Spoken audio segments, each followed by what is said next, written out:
চাঁদা থেকে জামুরিয়া যাওয়ার রোডে অনেক অবৈধ জলের কল কানেকশন করা হয়, এমনটাই লিখিত অভিযোগ পান বলে জানান জামুরিয়া পৌরসভার চেয়ারপারসন এসকে সান্দার মহাশয়।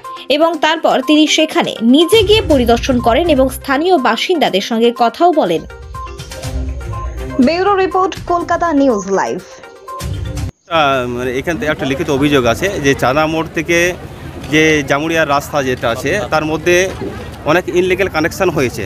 তো রাতারাতি এটা হয়েছে, তো ওনাদের কাছে শুনলাম যে ওনাদের সত্যি জলের একটা সমস্যা আছে।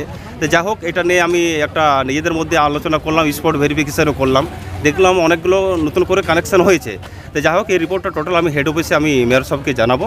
মেয়র সাহেব এবারে উনি যে সিদ্ধান্ত নেবেন তারপর সিদ্ধান্ত পরিদর্শনে কি কার্যকরী হবে? পরিদর্শনে আশা করি ওনারা সাকসেসফুলই হবে। ওদের অভিযোগ আছে যে হাউস কানেকশন চাই। তা হাউস কানেকশনের জন্য অলরেডি আমাদের যে প্রসেস চলছে, আমরা তো অলরেডি 4টা ওভারহেড বানিয়েছি, পাইপ লাইনের কাজ প্রায় কমপ্লিটের মুখে চলে এসছে, আর সামান্য কাজ আছে, ওইগুলো কমপ্লিট হলে তারপর আমাদের একটা ডামরা থেকে যে পাইপ লাইন একটা বেরিয়ে আমাদের কেন্দুলের ট্যাঙ্কে ঢুকছে, ওইটা কমপ্লিট হবে, তারপরে আমরা কাজগুলো স্টার্ট করে দেবো হাউস কানেকশন।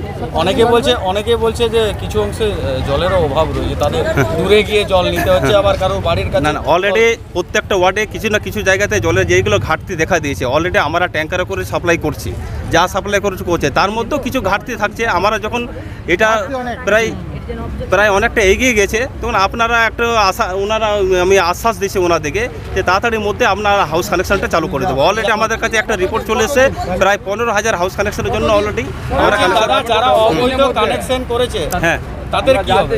যারা অবৈধ কানেকশন করেছে তাদের নিয়ে আমরা একটা বললাম ওইটা কি ব্যাপার আছে না ব্যাপার আছে একটা ভেরিফিকেশন হোক, ভেরিফিকেশন হওয়ার পর আমি জানাবো। আপনি আরো